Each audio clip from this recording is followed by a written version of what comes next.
Do you want to know the biggest wounds that might be holding you back from attracting the wealth that you desire?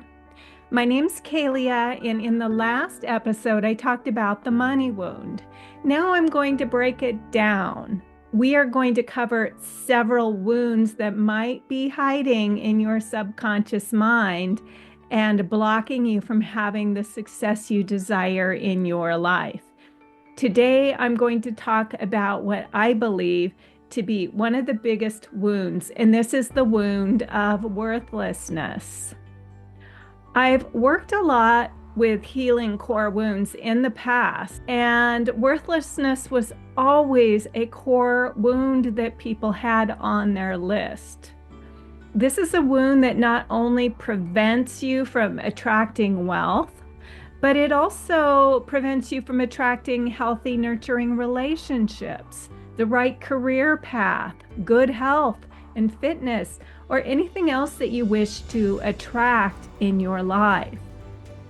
Our self-worth is at the core of our ability to manifest, because we need to believe that we're worthy of receiving what we're asking to receive.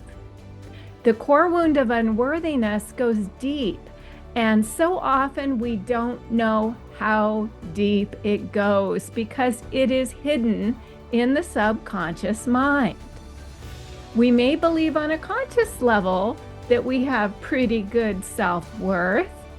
We may find ourselves saying, I deserve to make a lot of money, or I deserve to have a great relationship.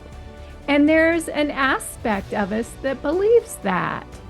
But deep down, there's a more powerful aspect that says, who do you think you are? You can't have that. Why would anyone want what you're selling? Why would anybody be interested in you? Who would love you, really? The core wound of unworthiness is developed through the accumulation of all the pain and the trauma that we've experienced in our life that have resulted in our feeling unworthy. It may have started in early childhood with our parents or siblings or in the schoolyard. It may have been inflamed with our first heartbreak, or that time that we had to live in our car because there wasn't any money. In our adulthood, we experience one setback after another that might result in a story of unworthiness. And these stories build up over time, where we have a whole catalog of stories. We have books of stories that we can pull up whenever we need them. We might find ourselves thinking, this happened because I'm not good enough. There's something wrong with me. And these thoughts are all the result of our core wounds of unworthiness. The biggest problem with the core wound of unworthiness is that everything that happens in our life that is negative or painful simply reinforces this core wound. Every time we experience another breakup of a relationship, that core wound comes up. It gets activated, and it tells us that we don't have what it takes to have a good relationship. Maybe that we're not lovable or not enough. There's all these stories that we attach with it. And every time we lose our job or have a financial setback, the core wound of unworthiness flares up, telling us that we're not good enough. We can't be successful. We can look back over our life and all the trials and tribulations and feel justified in our belief that we are unworthy. We may sum it up that we are simply not worthy of being happy, healthy, and abundant. There's something clearly blocking us from having the quality of life we desire. And it must be that we're not worthy of such a life, because if we were truly worthy of having that great life, wouldn't we be living it right now? Wouldn't we already be there? We have to back up and turn it around, because the truth is, when we feel we are truly worthy of that great life, we create it. We haven't created it up to this point simply because we've not felt worthy. We may have had glimpses of a great life, like when we had that new relationship that was everything we ever wanted. And so we felt so happy and whole and loved in that moment until the whole thing fell apart, leaving us feeling like we finally had what we wanted and it was ripped away from us. And it was ripped away from us because we somehow didn't deserve to be happy. At least that's the story we tell ourselves. Perhaps life was punishing us. But the truth is, life doesn't punish us. Life is not out to get us. It is simply done unto us as we believe. And if we believe we're not worthy, we will attract people and circumstances into our life that reflect this belief back to us. It can be a challenge to turn around the belief in our unworthiness because it's so deep-seated and so tied into our worst emotional pain and trauma. So it's more than just a deep-seated belief, it's a core wound. It's a deep wound. It's a painful wound. It's a wound that tells us that we're flawed, inadequate, unlovable, unwanted, unseen, unheard, and we lack value as a human being. And how painful is that? And whenever we think the thought, I'm not enough or I'm inadequate, we tap right into those feelings that have been a lifelong companion. They're so familiar. It's a feeling of deep pain, sadness, and grief. This is such a huge thing that I wonder why more manifestation teachers don't talk about this.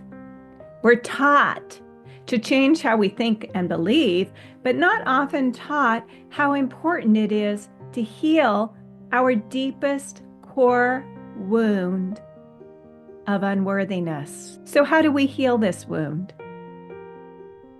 What if we've been trying to heal this wound for decades and it still persists? Well, if this is you, it's likely a life path. And what I mean by this is healing the core wound of unworthiness is what you came here to do. It's your greatest mission and purpose in life. And that is why all roads lead you back to this place once again. Our default is to move away from people and circumstances that trigger our core wound. But we don't expect that when we settle back down into that new relationship or job or social setting, that before long, we're right back there again. The wound is triggered and we ask ourselves, why is this happening again? Why me? Running away from the trigger doesn't heal the wound. We can quit a relationship or a job or leave a location. And because this is a wound that seeks healing, you will attract another similar situation in your new job, relationship, or location. So the first thing you need to realize and accept is this wound within me is attracting the people and circumstances that I am experiencing. Your thoughts, beliefs, and feelings are tied to this wound. So can you start living as if you are worthy, lovable, wanted, and valued, and have your life change? Well, yes, in many ways, this is the journey. You need to embark upon the path of self-worth and truly begin to value yourself in ways you never have. And over time, you begin to change the neural pathways that take you to the wound of unworthiness over and over again. You see, the wound of unworthiness is a core wound that's been encoded into a belief. So it starts as a wound and then it gets encoded into a belief. So you're not only living the pain of the original wounding, but also from the belief in your unworthiness that comes out of that original wounding. When you begin to change the belief, you begin to unravel the wound. The wound hurts when you believe it to be true. If you don't believe it to be true, you take power from the pain. It just doesn't hurt the same way anymore because you don't believe it. You begin to experience the pain of the wound more and more like a distant memory. I remember how much that used to hurt. It begins as a wound encoded into a belief. You heal it by working backward. You deconstruct the belief and the wound loses power. You may wonder how to deconstruct the belief in your unworthiness. Well, you need to begin looking for evidence to support the new belief. So the old belief is, I'm not worthy. As a result of this belief, your mind scans your environment to look for every circumstance that happens in your life that will support this belief. And so you find a lot out there that supports your belief in unworthiness. And then you focus on it and it gets bigger and it expands and it becomes more prominent in your life. It will say, see, this person broke up with you, or see, you failed at your business, or see, you lost your home because you couldn't pay the mortgage, or see, that person betrayed you. The support of your beliefs around your unworthiness is very automatic. You don't have to think about it consciously. And you don't have to try to have this belief system. It just happens because it's part of your programming. You've been conditioned to look for evidence to support your feelings and beliefs around your unworthiness. So it's going to require a lot more work to turn it around. That's the way it works with manifestation. Because you will need to start looking for evidence to support your new belief that you are worthy, that you're enough, that you're lovable, that you're wanted and valued. It may be challenging at first because when you've been living under the belief that you are not worthy for most of your life, you have decades of experiences supporting this belief. You've got so many stories supporting this belief. Now you're starting from scratch, and you need to attract new experiences and circumstances to support your new belief. We can all look around and scan our environment and find evidence to support the new belief. It's always been there. We just haven't focused on it because the old mindset is so accustomed to discounting that evidence. So you will need to be conscious, aware, and mindful to find new evidence on a daily basis. To find at least 3 things a day to support your new belief in your worthiness. And let me give you an example. When you wake up in the morning and you grab your journal to write down 3 things that you're grateful for, what are you writing? Are you writing, I'm grateful for my life, I'm grateful for my home, I'm grateful for my job, I'm grateful for my health? Whatever you write down as the things that you're grateful for, ask the question, well, am I worthy of the things that I am grateful for? Of course you are. You have to answer, of course I am. If I was not worthy of my life, I wouldn't have my life. So there's evidence that I'm worthy. You can ask, am I worthy of my home? Even if you feel like you're in danger of losing your home, you have it now. So see this as evidence that you are worthy of having it. Spend time counting your blessings, looking for things that you can appreciate in your life right now, and see your blessings as evidence of your worthiness. Whenever anything happens in your day that you perceive as positive and good, say you get an unexpected check, you get a phone call from a friend, your beloved pet comes up and curls up on your lap. Whatever it is, tell yourself, here's more evidence that I'm worthy, that I'm lovable, that I'm wanted, that I'm valued. It's all tied in together. I remember thinking one time that I was feeling particularly isolated and unloved, and nobody was calling me or checking in on me. And I said to myself, nobody ever calls me. And then I started reflecting. I got a phone call and I realized somebody else called me the other day, and that my mind was kind of making up a story that had nothing to do with reality. So I had to change the story and realize, yeah, people do call me. People do care about me. You need to be very mindful and detach the stories in your head from the belief. For example, if you start creating stories of reasons why nobody cares about you that go something like, that person at the grocery store was so mean to me, or I felt so unloved by my ex-boyfriend because he did this and he did that and he did this. When we start dwelling on and reflecting on the stories that causes us to feel sad and unloved, we keep feeding them with our energy and our attention, and they grow larger, they expand, they become more prominent in our life. But when we feed the white wolf instead, which is to put our attention on the evidence to the contrary of the limiting core belief, we see this expand in our life.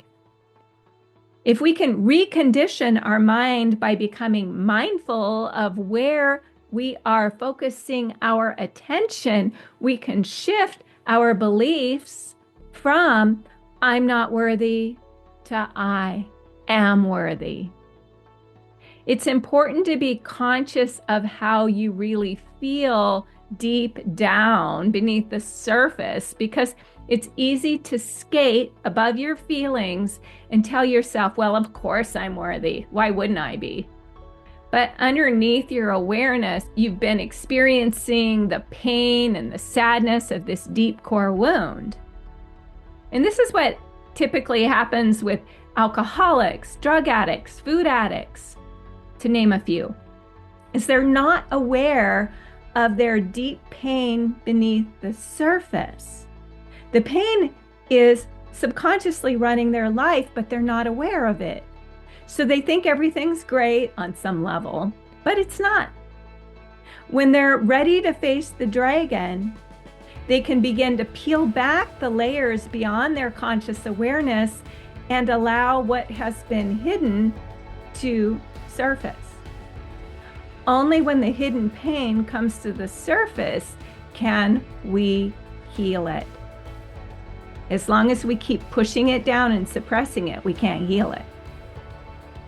We heal it first by acknowledging it's there. And then we unhook the feelings from the stories that we've attached them to. We observe the feelings as a core wound that incurred early on, and realize that once we detach the stories, there's nothing keeping it alive anymore. The stories feed that wound and keep it alive. It's like ripping the scab off over and over and over. So we allow the feelings to rise up and be released from our body, to be released from our cellular memories. We unhook the story, like my boss doesn't like me, to the feeling of inadequacy we have every time our boss confronts us about something or asks us to do something that we don't want to do. Previously, when we had the thought, my boss doesn't like me, we reflected on all the times that we felt like that as a result of something that our boss said or something our boss did. And we continue to reinforce the belief with the stories in our head. So disconnect the stories from the belief and challenge the belief by saying, how do I know that that's true? It's a Byron Katie thing. When you don't have all the stories attached to the belief doesn't have power anymore. You could answer the question with, well, I don't know for a fact that it's true that my boss doesn't like me. I'm making the assumption based on how I feel. It could be that my boss isn't really a warm, fuzzy person. She may be under a lot of stress and doesn't do well with her stress. She may think I don't like her because, come to think of it, I really don't like her because I don't think she likes me. So as we get honest with ourselves, the story begins to unravel itself. And as the story unravels itself, so does the belief. And this makes room for new beliefs to be installed, just as we would install a new computer program. We could ask ourselves, who would I be without the belief that my boss doesn't like me? And you might answer by saying, I'd be happier at work. I wouldn't feel so stressed all the time. I'd be able to have more compassion and understanding for my boss, and maybe a better relationship with her. So take this example and apply it to any area of your life that you are struggling with and see if you can unravel the belief that you're holding on to around a particular situation. You can heal your core wound of unworthiness by unraveling the beliefs you're holding on to and allow the pain of the wound to rise up and be released. And if you take this approach and you do the work, you'll begin to notice a shift happening in your life. You're not doomed to be run by the core wound of unworthiness. Once you begin to heal this, you will notice a big shift taking place in your life, and you will gather more and more evidence of not only your worthiness, but your awesomeness. So here's to your awesomeness. Let me be the first to tell you today, if you haven't heard it yet, that you're awesome. You have what it takes to create an amazing life. Don't give up on yourself. Keep going. You've got this. And I'm here to support you. So thank you for watching and supporting me. I really appreciate you. And I will see you in the next video. Have a great day.